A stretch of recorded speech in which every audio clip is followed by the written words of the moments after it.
반갑습니다. 코로나로 고생하는 교우들의 쾌유를 바랍니다. 오늘 본문을 살피기 전에 먼저 21장, 22장을 대조해서 살펴볼 수 있습니다.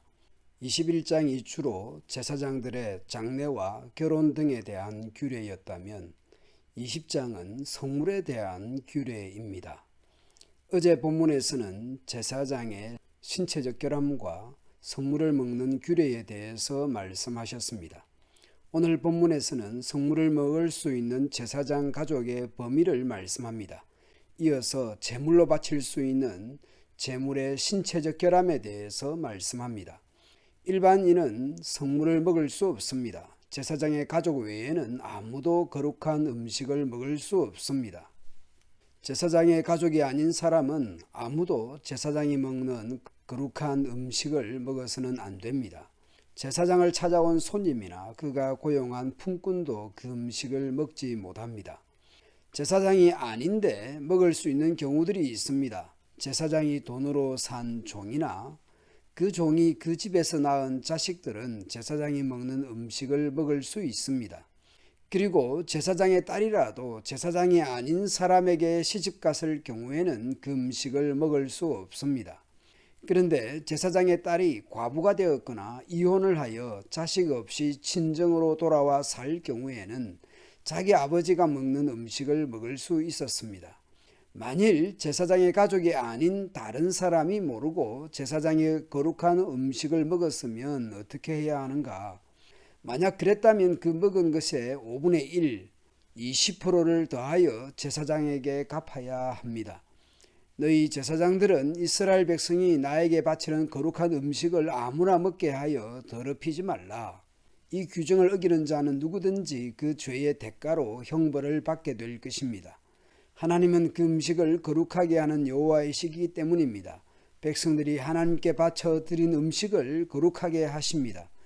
거룩하신 하나님이 받으신 것이기 때문입니다. 이제 하나님께 드리는 제물은 흠없는 것이어야 한다고 말씀합니다.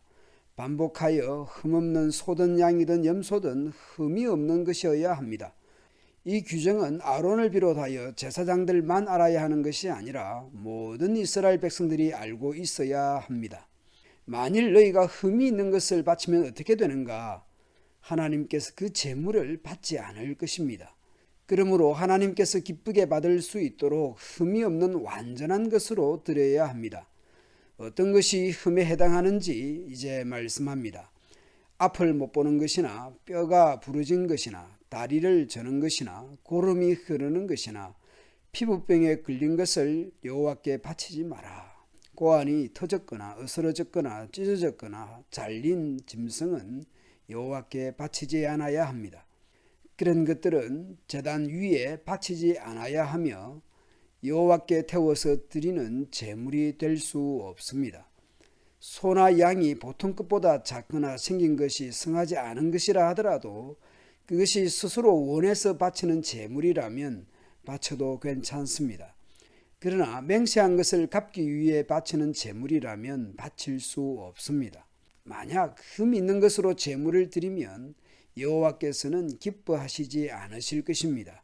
제물은 제물을 드리는 사람과 동일시되는 것이죠. 제물을 받지 않는 것은 제물 자체뿐만 아니라 제물을 드리는 사람을 받지 않는 것과 같은 것입니다. 소, 양, 염소의 새끼로 제물을 바치더라도 최소한 7일은 지나서 8일째부터 잡도록 합니다. 그리고 새끼와 그 어미를 같은 날에 잡지 말라고 하십니다. 아무리 말 못하는 짐승이라도 생명은 소중한 것입니다. 여호와께 감사의 제물을 바칠 때는 여호와께서 너희를 기쁘게 받으시도록 바쳐야 합니다. 감사로 드린 제물에 대해 그날에 먹어라. 이튿날 아침까지 그 고기를 남기지 마라. 거룩한 성물이기에 그렇습니다. 내 명령을 잘 기억하고 그대로 지켜라. 나는 여호와이다. 모세를 통해 전달하는 내용이지만 이 말씀은 하나님의 말씀이고 그 규례대로 지켜야 하는 것입니다. 하나님의 백성은 하나님의 성호, 하나님의 거룩한 이름을 욕되게 하거나 더럽히지 않아야 합니다. 하나님은 어떤 분입니까? 하나님의 이름을 더럽히면 너희 이스라엘 백성 가운데서 내가 거룩하다라는 것을 드러낼 것이다. 이것은 심판적인 말씀입니다. 그 예가 레위기 10장에 있었습니다. 나답과 아비후가 하나님께서 명령하신 대로 하지 않았을 때에 죽임을 당합니다. 그때 하나님께서 말씀합니다. 내 거룩함을 나타내겠고 온 백성 앞에서 내 영광을 나타내리라. 하나님이 어떤 분인지 드러내시는 것입니다. 하나님께서 정한 규정을 무시하고 아무렇게나 대할 수 없는 하나님이십니다. 하나님은 하나님의 백성을 거룩하게 하는 여호와이십니다. 나는 너희 하나님이 되기 위해 너희를 이집트에서 인도해낸 여호와이다. 거룩하신 하나님은 구원하셔서 자기 백성을 거룩하게 하시는 분이며 거룩하게 살도록 부르십니다. 신약의 우리 역시 그렇습니다.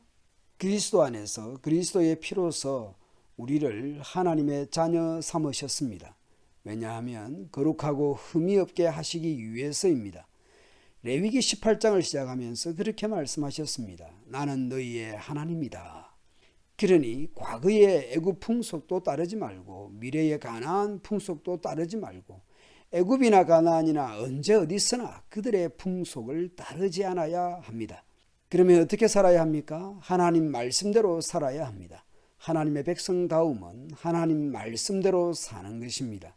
제사를 드리든지 제물을 먹든지 제사장이든지 일반 백성이든지 하나님 말씀을 들어야 합니다. 우리는 흠없는 예수님의 피로서 죄 용서와 구원받은 사람들입니다. 그러기에 우리는 제사나 제물을 드릴 필요는 없습니다. 그럼에도 불구하고 우리 자신의 삶을 생각해 보아야 할 것입니다.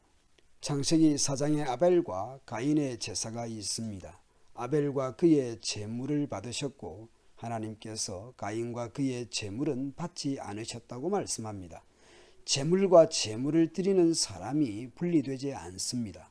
왜 가인과 그의 제물은 받지 않으셨는지 7절의 말씀에서 짐작할 수 있습니다. 가인의 삶이 선을 행하지 않고 죄를 다스리지 않는 삶이었던 것으로 보입니다. 흠이 있고 악과 죄가 있어서 가인과 그의 제물은 받지 않았을 것 같습니다. 우리가 예배의 자리로 나아갈 때 혹은 한 주간 살아가면서 하나님의 기뻐 받으시는 삶이 될 수 있도록 흠없는 거룩한 삶을 살아갈 수 있도록 노력해야 할 것입니다. 감사합니다.